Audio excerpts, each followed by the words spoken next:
Imagine missing your last hope, $10,000, inside a room you only share with your wife. What will you do if you're Bongani Nkosi? Will you accuse your wife, or will you search for the truth behind the missing money? Stay tuned to discover what happens next, because the truth will leave you speechless. If this is your first time here, don't forget to subscribe, like, and turn on the notification bell to stay updated on our next content. Now let's dive into the full story. Night in Soweto, 1985.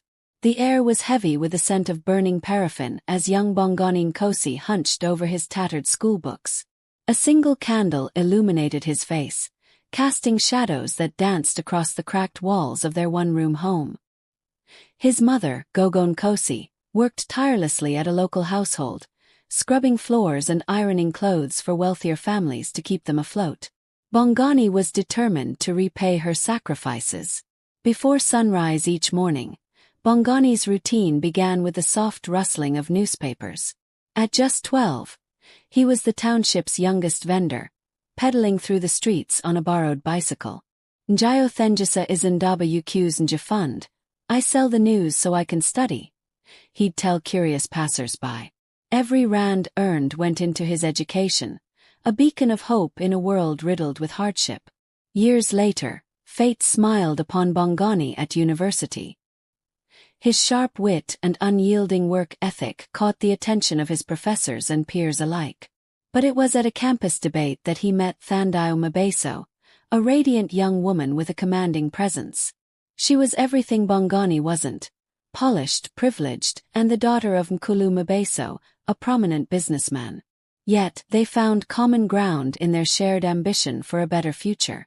Their love story was a whirlwind.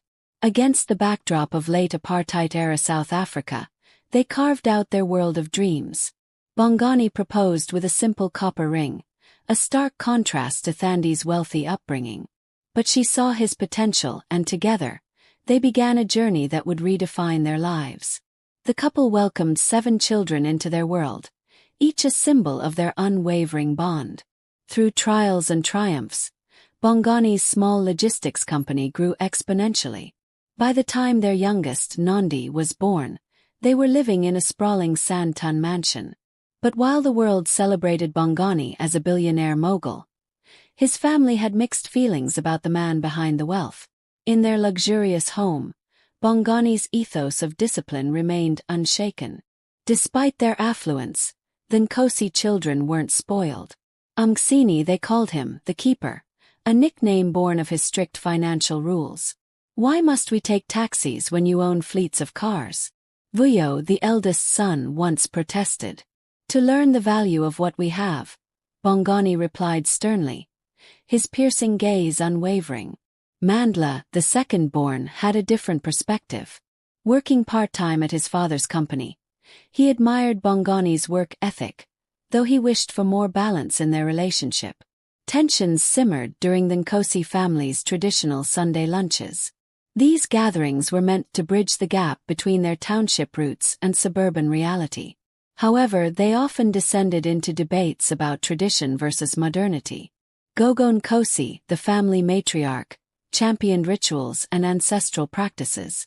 Thandai, on the other hand, leaned towards a cosmopolitan lifestyle. Nkulu Mabeso was right.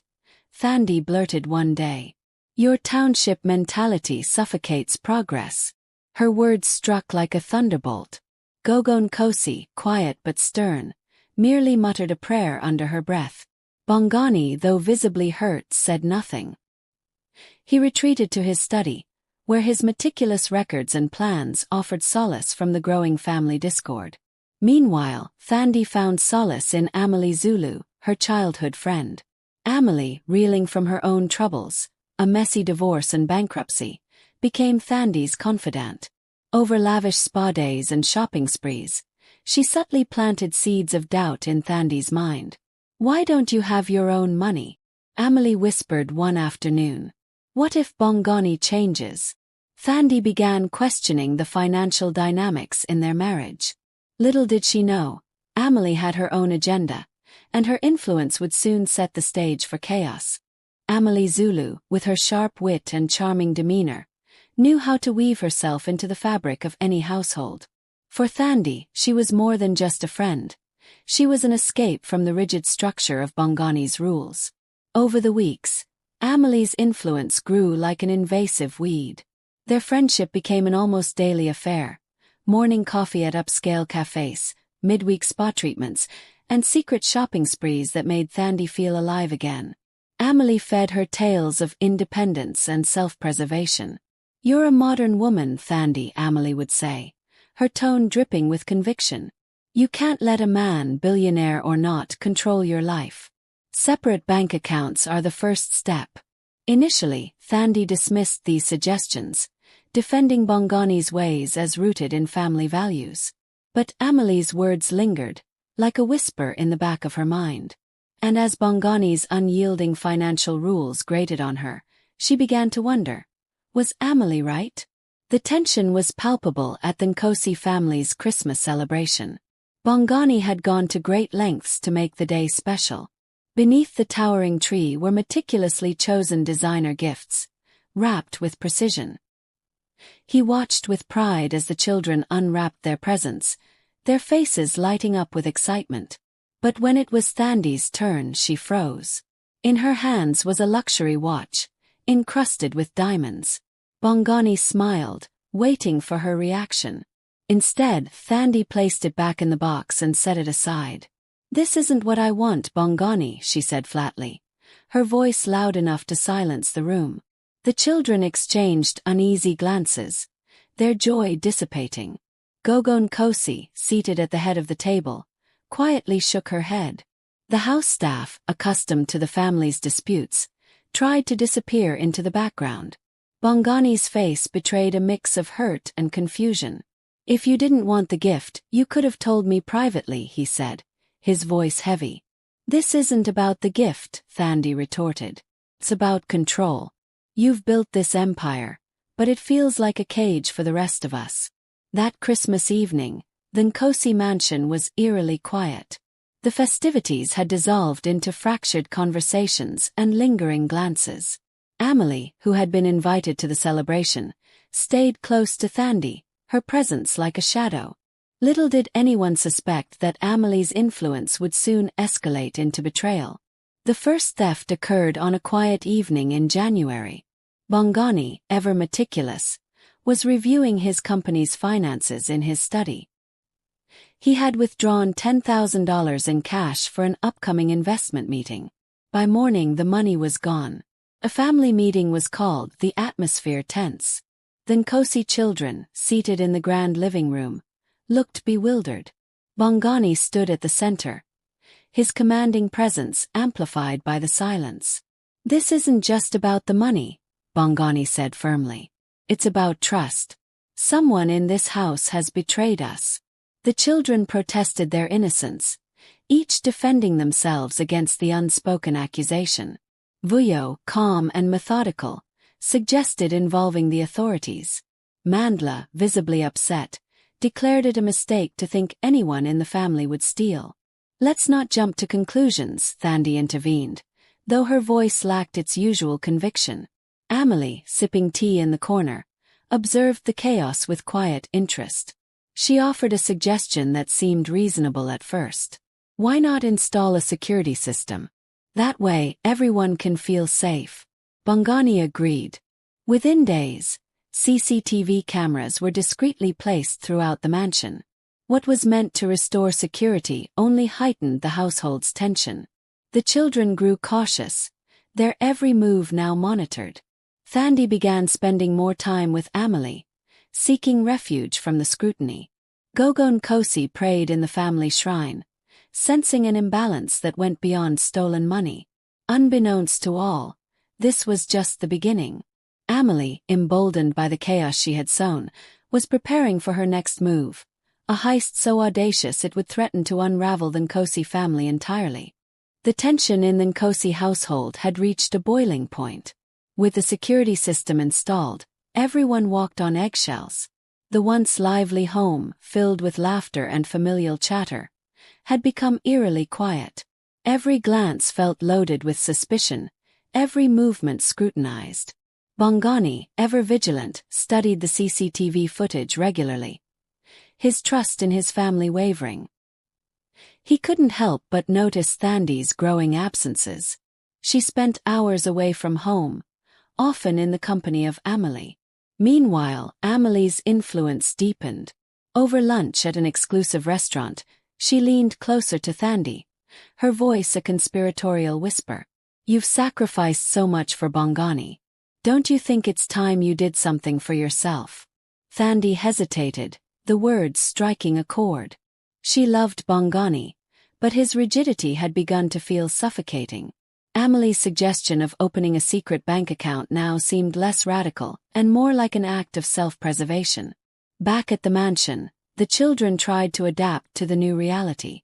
Vuyo buried himself in his medical studies, avoiding family drama. Mandla, working part-time at Bongani's company, noticed his father's increased irritability. Zinal, the aspiring lawyer, kept to herself, quietly observing the cracks in the family foundation. It was during one of these tense days that the second theft occurred. Bongani had withdrawn $100,000 for a charitable donation, a gesture he believed symbolized the family's commitment to their roots. He placed the money in a locked drawer in his study, trusting the newly installed security system to keep it safe. But just days later the money was gone. This time the fallout was immediate. Bongani stormed into the living room, his voice booming. "Another theft. This cannot be a coincidence. Someone here is betraying this family." The children, caught off guard, exchanged bewildered looks. Nandi, the youngest and closest to Bongani, clung to his arm, tears welling in her eyes. "Daddy, we wouldn't do this to you," she said, her voice trembling. Thandi, visibly shaken, glanced at Emily, who sat in the corner with a neutral expression. "Maybe it's someone from outside," Thandi suggested weakly. But Bongani was resolute. "No one from outside could have done this. The cameras will reveal the truth." The family gathered in the study as Bongani played the CCTV footage. The room was silent as the grainy images flickered across the screen. Then there it was, Emily slipping into the study late at night, her face partially obscured but unmistakable. A collective gasp filled the room. Thandi's hand flew to her mouth, her eyes wide with disbelief. "Emily! How could you?" Emily's calm demeanor cracked, her face a mixture of panic and defiance. I needed the money," she stammered, her voice barely audible. "I didn't think you'd notice so quickly." Thandi staggered back, betrayal etched across her face. The woman she had trusted above all others had been stealing from her family. The room erupted into chaos, accusations flying. Bongani, ever the pillar of strength, silenced everyone with a single command. "We will deal with this properly." As the police were called, the Nkosi family faced a new reality, one where trust was shattered and betrayal had struck at the very heart of their home. The Nkosi estate was uncharacteristically somber as police cars pulled into the driveway, their flashing lights casting a cold glow on the manicured lawns. Emily sat stiffly on the living room couch, her once confident posture now slouched. The room was thick with tension as the officers stepped inside, their presence a stark reminder of the gravity of the situation. Thandi couldn't bring herself to look at Emily. The betrayal was too fresh, too raw. Instead, her gaze lingered on Bongani, who stood tall and resolute. His face, though stoic, betrayed a flicker of pain. This was more than theft. It was a personal affront to everything he had worked for. The police officers began their questioning, but Emily remained tight-lipped. It wasn't until they presented the damning CCTV footage that she broke. Her confession was a tangled mess of excuses, a failing business, mounting debts, and desperation. "I didn't mean to hurt anyone," Emily pleaded, her voice cracking. I thought I could repay it before anyone noticed." Bongani's response was measured but firm. "Emily, you didn't just steal money. You betrayed my family's trust. That is something no amount of money can fix." Thandi finally spoke, her voice trembling. "You were my friend. My sister in everything but blood. How could you do this to us?" Emily's tears fell freely now, but they did little to soften the blow.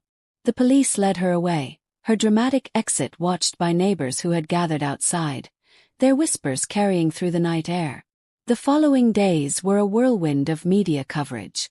Headlines blared the scandal: family friend arrested in Nkosi mansion theft.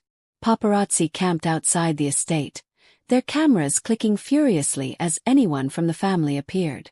Amidst the chaos, the Nkosi family began the slow process of healing. Gogo Nkosi, ever the spiritual anchor, called for a traditional cleansing ceremony to rid the home of negative energy. The ceremony, filled with rhythmic drumming and chants, brought a sense of unity back to the fractured household. Bongani, humbled by the ordeal, began to rethink his rigid ways. During a family meeting, he announced a shift in his approach. "We will rebuild together," he said. "No more secrets, no more divisions. This family will stand strong." Thandi, too, found a new appreciation for Bongani's values. She realized that while his rules could be stifling, they were rooted in love and a desire to protect their legacy. Slowly, the walls between them began to crumble. For the Nkosi children, the incident was a stark lesson in trust and the responsibilities that came with wealth. They rallied around their parents, determined to uphold the family's name and values. As the dust settled, the Nkosi family found themselves stronger, more united, and ready to face whatever challenges lay ahead. The Nkosi family was in the eye of a public storm. Their scandal splashed across tabloids and whispered in the corridors of Sandton's elite society. Bongani refused to issue a public statement, insisting that family matters were private. Yet the pressure within the household was unrelenting. Thandi's days became a blur of internal conflict.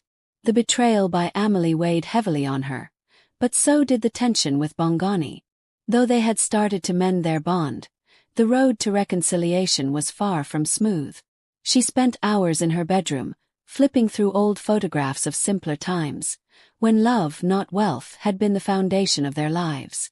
The children, too, struggled to process the upheaval. Vuyo, ever the pragmatic eldest son, took it upon himself to act as the family's unofficial spokesperson among their peers. "We'll get through this," he told his siblings, though his voice carried the weight of his own doubts. Mandla, feeling the strain of working under Bongani's watchful eye, found solace in late-night phone calls with friends.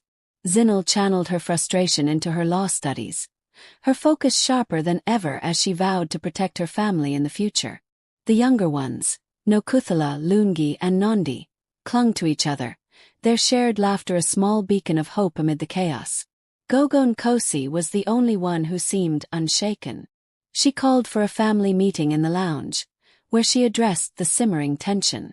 "This family has faced far worse," she said, her voice steady and full of conviction. "We come from a lineage of resilience. Wealth does not make us, our unity does. And that unity is what will heal us." The family agreed to a cleansing ceremony, led by Gogo Nkosi herself. The event, held in the expansive backyard, was a powerful reminder of their cultural roots. Traditional drums echoed through the air as elders from the community joined in prayer and song. The smoke of burning herbs curled into the sky, a symbolic act of casting away negativity. During the ceremony, Thandi found herself standing beside Bongani. He reached for her hand, and she hesitated only for a moment before intertwining her fingers with his. It was a small gesture, but one that spoke volumes. As the ceremony concluded, Bongani addressed the family. "We've let outside forces divide us," he said, his voice firm but warm. "From now on we focus on rebuilding, not just our name but our trust in one another." It was the turning point they all needed. For the first time in weeks, the family shared a meal together without tension. The dishes, traditional and modern, symbolized the blending of their values. In the quiet moments after dinner, Thandi approached Bongani. "I've been thinking," she began, her voice soft. "Maybe we've both been too rigid in our ways. Perhaps there's a middle ground." Bongani smiled, the lines on his face softening. "We'll find it together." That night, for the first time in months, The Nkosi household felt like a home again. The Nkosi family's path to recovery began with small, deliberate steps. Bongani, true to his word, started involving the children more in his business affairs. If you're going to inherit this empire one day, he told them, you need to understand what it takes to build and protect it. Mandla, already working part-time at Nkosi Enterprises, was tasked with shadowing his father during key meetings. Though the hours were long, he relished the opportunity to learn. He quickly realized that Bongani's stern demeanor wasn't just for show. It was the armor of a man who had fought tooth and nail to succeed. Zinal, inspired by her father's resilience, expressed interest in joining the legal team at Nkosi Enterprises after completing her degree. We need someone who understands both the law and the family, Bongani said, his pride evident. You'll be a force to reckon with. Even the younger children found ways to contribute. Nokuthala, the budding artist, began creating pieces that reflected the family's journey, a mixture of struggle, triumph, and unity. Her artwork soon adorned the walls of their home, a testament to their resilience. Thandi, meanwhile, embarked on a new project of her own. She decided to open a community center in Soweto, dedicated to empowering women through skills training and mentorship. It was her way of reconnecting with her roots while carving out her own identity. Emily's arrest had sparked a broader conversation about trust and betrayal. Bongani used the incident as a teachable moment, emphasizing the importance of vetting those who entered their inner circle. We cannot afford to let history repeat itself, he told the family. Despite their efforts to move forward, the scars of the betrayal lingered. Thandi found herself questioning her judgment, particularly in her friendships. But Bongani, ever pragmatic, reassured her. We all make mistakes, he said. What matters is how we learn from them. The Nkosi family began hosting community gatherings again, a tradition that had fallen by the wayside in recent years. The events were a blend of old and new, with traditional music and dances alongside modern entertainment. The gatherings served as a reminder that the Nkosis were not just a wealthy family, they were part of a larger community. One evening, during a particularly lively gathering, Gogo Nkosi pulled her grandson Vuyo aside.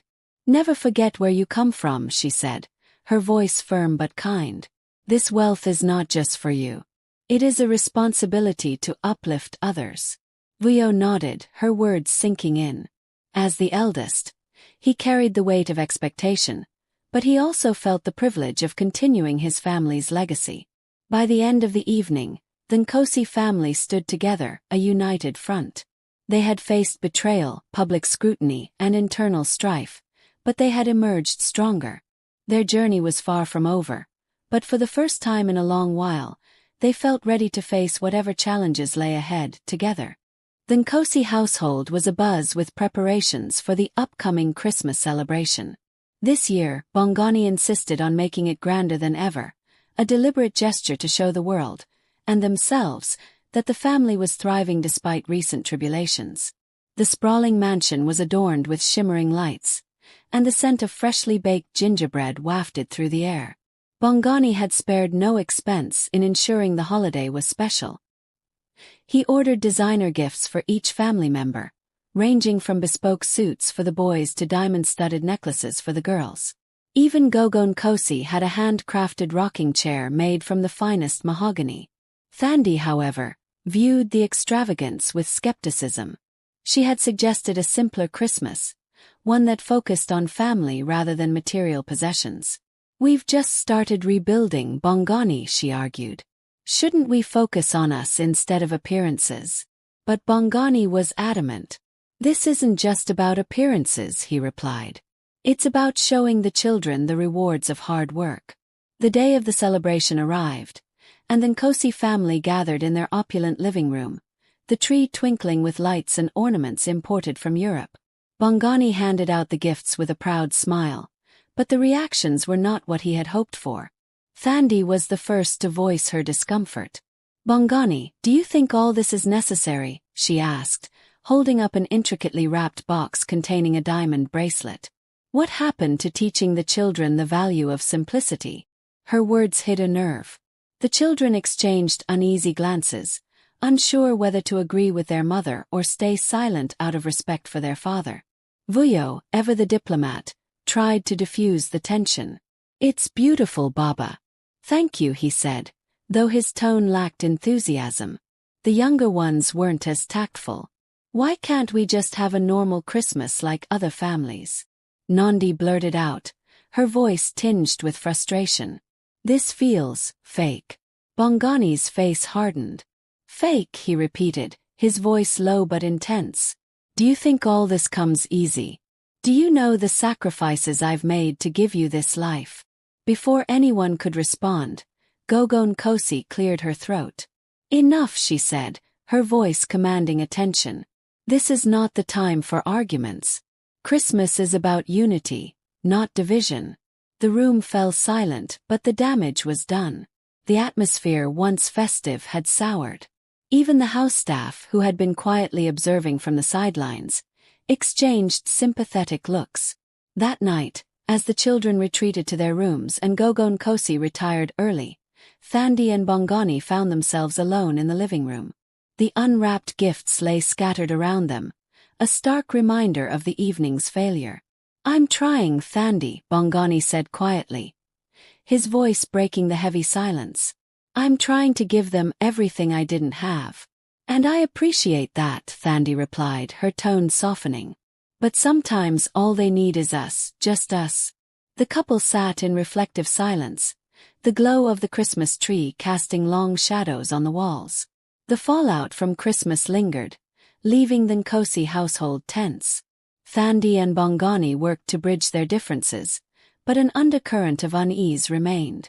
It was during this fragile period that disaster struck again.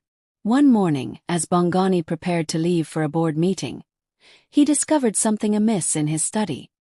His desk drawer where he kept emergency cash was slightly ajar. Alarm bells rang in his mind. Carefully he opened it and froze. The stack of cash, amounting to $10,000, was gone. His first instinct was disbelief. The mansion was fortified with top-of-the-line security. How could this have happened? He called for Thandi, who rushed into the room. "What's wrong?" she asked, noticing the strained expression on his face. "The money," Bongani replied, gesturing to the empty drawer. "It's gone." Thandi's hand flew to her mouth. "Gone? How? Who could have?" Before she could finish, Bongani summoned the family to the living room. The children arrived one by one, their faces a mixture of curiosity and concern. "There's been a theft," Bongani announced, his tone grave. $10,000 is missing from my study. I need answers." The room erupted in murmurs. Vuyo stepped forward, his expression calm but serious. "Baba, none of us would do something like that," he said firmly. Mandla chimed in. "It must have been someone from outside. Maybe a worker or—" "No one comes into this house without our knowledge," Bongani interrupted. "The only people with access are in this room." The accusation, though unspoken, hung heavy in the air. The younger children looked hurt, while the older ones exchanged uneasy glances. Thandi intervened. "Bongani, let's not jump to conclusions. We need to investigate this properly." He nodded, though his jaw remained tight. That evening, a professional security team arrived to install a state-of-the-art CCTV system throughout the house. Cameras were discreetly placed in every corner, and the family was informed that no area was off-limits. The installation only deepened the tension. The children felt scrutinized, while the staff became visibly nervous. Even Thandi, who supported the decision, couldn't help but feel that the house was losing its sense of home. For days, the family tiptoed around each other, their conversations stilted and guarded. The once lively household had become a fortress of suspicion. Late one night, as Thandi lay awake beside Bongani, she whispered, "Do you think this will solve anything?" Bongani sighed. "I don't know," he admitted. "But I need to protect what we've built. Even if it's from ourselves." Unbeknownst to them, the truth was closer than they realized. Hidden among their trusted circle, a betrayal was brewing, one that would shake the Nkosi family to its core. The tension in the Nkosi household was palpable, and every eye in the mansion felt like it was watching the other. The CCTV cameras had been installed, and yet no one felt secure. For the first time in years, Bongani could no longer trust his own family. It wasn't just the money. It was the doubt that had crept into his heart. Who could it be? Who would betray him like this? Days passed, and the family went through the motions of normal life. Vuyo continued with his studies. Mandla put in hours at the family company. Zinal focused on her legal career, while the younger children tried to maintain some semblance of joy despite the cloud hanging over them. But it was clear something wasn't right. The once open conversations became strained and filled with unspoken accusations. The day the footage was reviewed arrived. Bongani sat in the dimly lit office. His hands clenched tightly around the armrests of his chair as he stared at the monitor. Thandi stood behind him, her eyes fixed on the screen, her face pale. The footage showed nothing out of the ordinary for the first few days, until one evening when a figure appeared in the hallway near Bongani's study. The person moved with caution, glancing over their shoulder as they slipped into the room. The figure was wearing a dark hoodie, their face obscured by shadows. The moment they reached Bongani's desk, they quickly rifled through the drawer. A few moments later they were gone, and the room was still once more. Bongani's heart sank as he recognized the figure. The tall, athletic build, the swift movements. It was Emily, Thandi's best friend. Thandi gasped, her hand flying to her mouth in shock. "No. It can't be," she whispered, as if trying to deny the truth. But the evidence was undeniable. Emily had stolen the money. Bongani didn't know what to feel: anger, betrayal, or disbelief. He had trusted Emily. She was more than a friend to Thandi. She was practically family. And now, her betrayal was exposed. The silent connection they had built over the years, between the two families, was shattered. Thandi collapsed onto the chair, her face in her hands. "How could she?" she murmured, her voice breaking. "She was my closest friend. I gave her everything." Bongani looked at Thandi, his own anger rising. "It's not just the money. It's the trust. She poisoned everything we've built." Thandi's heart ached, and her mind raced. Emily had been there during the difficult moments, supporting her through the darkest times. She had been her confidant, her sounding board, and now she had stolen from them. "What do we do now?" Thandi asked, barely able to keep her voice steady. Bongani stood up slowly, his eyes cold with determination. "We take action. We involve the police, and we expose her for what she really is." It didn't take long for the police to arrive at the Nkosi mansion after Bongani made the call. The footage from the CCTV cameras was irrefutable. Emily's betrayal was not just personal, it was criminal. The family gathered in the living room, the weight of the impending confrontation heavy on their shoulders. The air felt thick with unresolved emotions: betrayal, anger, and an overwhelming sense of loss. Emily, who had been expected for tea that afternoon, arrived late. When she stepped through the door, her usual charm was gone. She seemed tense, as if she could sense the change in the atmosphere. Thandi and Bongani exchanged glances before Bongani stood up. His posture rigid, his face hard. "Emily," Bongani began, his voice low but firm, "we know what you did." Emily froze, her face draining of color. She opened her mouth to speak, but no words came out. The silence was deafening as the truth settled in. Thandi stepped forward, her voice trembling but resolute. "You stole from us. From me. From my family. I trusted you." The shock on Emily's face was evident, but she didn't attempt to deny it. I didn't mean for it to go this far," she said, her voice barely above a whisper. I needed it. I thought you wouldn't miss it." Bongani's eyes darkened. "You thought wrong. You don't take what isn't yours, Emily. This is more than money. You've taken our trust. And that's something you can't steal back." Before Emily could respond, two officers entered the room, their presence a silent acknowledgement that this wasn't just a family dispute anymore. It was a matter of law. Emily's face crumpled as she realized the weight of her actions. "Ms. Zulu," one of the officers said, "we have a warrant for your arrest for theft and fraud. You're under arrest for the theft of $10,000 from the Nkosi family." The room fell silent. Emily's eyes filled with tears, but her tears were no longer ones of regret. They were the tears of a woman who had been caught, and now had to face the consequences of her choices. As the officers escorted her from the mansion, Thandi collapsed into the nearest chair, her head spinning. She couldn't comprehend what had just happened. The person she had once called her best friend was now a criminal, her betrayal echoing through every corner of the house. Bongani stood behind her, a protective figure as he looked at the door closing behind the officers. "We will heal from this," he said softly, but the pain was still raw in his voice.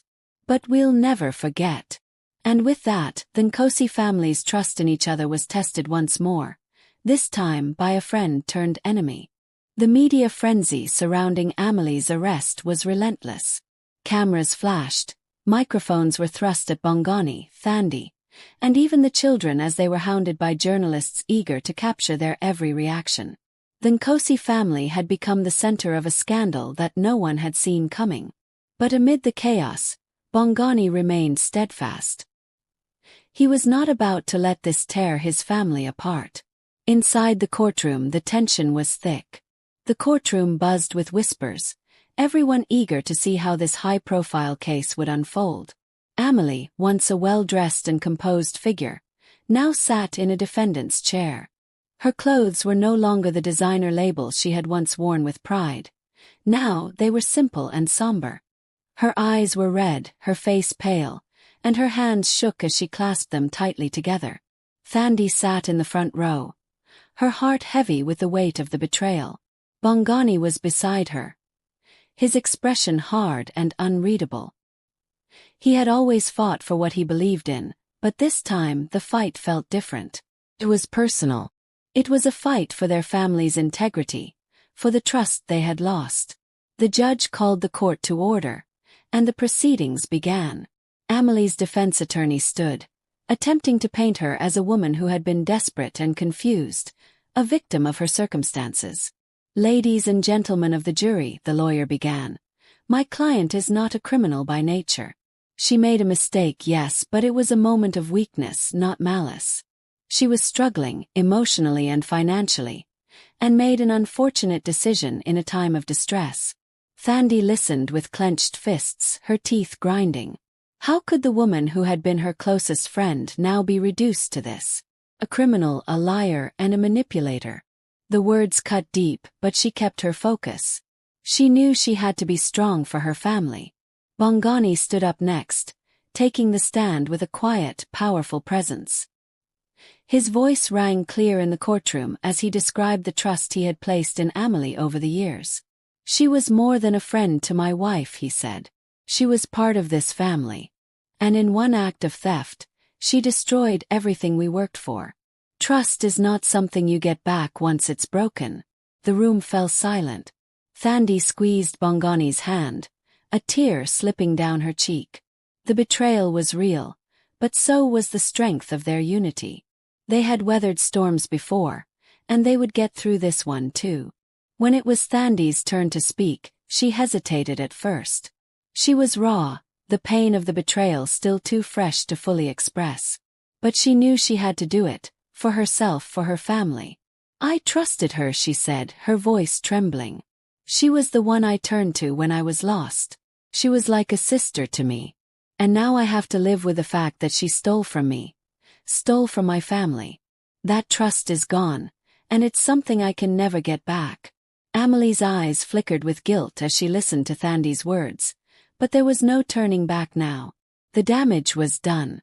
The trial lasted for days, and when the verdict was finally handed down, it was clear. Emily had been convicted of theft and fraud. The sentence was harsh, but it was necessary for the justice that had been denied. Outside the courtroom, the media cameras surged forward, but Bongani and Thandi kept their heads high. The ordeal was far from over, but they had taken the first step toward healing their broken trust. The weeks following the trial were a blur of emotions. The Nkosi family retreated into their home, determined to find solace in each other. The public scrutiny had taken its toll, and even the children, once so confident and carefree, found themselves weighed down by the scandal. Despite it all, Bongani remained focused on rebuilding the family's spirit. He knew that while they had faced a tremendous betrayal, it was important to heal, to learn, and to move forward. "We will be stronger for this," he told Thandi one evening as they sat in their private lounge. "We've endured worse, and we came out the other side. We'll do it again." Thandi nodded, though the pain still lingered in her eyes. "But how do we get past this, Bongani? How do we trust again?" Bongani reached for her hand, his grip firm and reassuring. "We do it together. As a family. We bring in the elders, we perform the cleansing ceremony, and we ask for guidance. We find our way back to each other." Gogo Nkosi, ever the wise matriarch, suggested a traditional cleansing ceremony to help the family heal. It was a way to rid themselves of the negative energy that had been brought into their home, to cleanse their hearts of the betrayal. The ceremony was conducted in the presence of the elders, who guided the family through prayers and rituals. It was a somber but necessary process. Bongani and Thandi knelt side by side, their hearts heavy but hopeful. The spiritual cleansing brought a sense of calm to the household, and for the first time in weeks, the air felt lighter. As the days passed, the Nkosi family began to heal. Bongani relaxed some of his financial rules, recognizing that his children needed more than material success. They needed the emotional and spiritual connection that had been lost in the pursuit of wealth. Thandi, too, began to understand her husband's wisdom. The balance between tradition and modernity was crucial, and she had come to appreciate that the foundation of their wealth was not just in money, but in the strength of their unity. One Sunday afternoon, the family gathered for their traditional lunch, and for the first time in months, the atmosphere was filled with warmth. There was laughter, and the tension that had gripped the Nkosi household for so long seemed to dissipate. Bongani stood up, raising his glass to toast his family. "To family," he said, his voice filled with emotion, "to forgiveness, to trust, and to a future that is stronger than the past." The children, now more united than ever, echoed his words.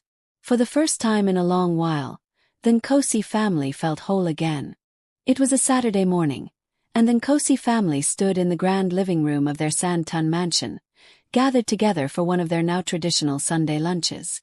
The atmosphere felt different from before, calmer, filled with hope and a renewed sense of unity.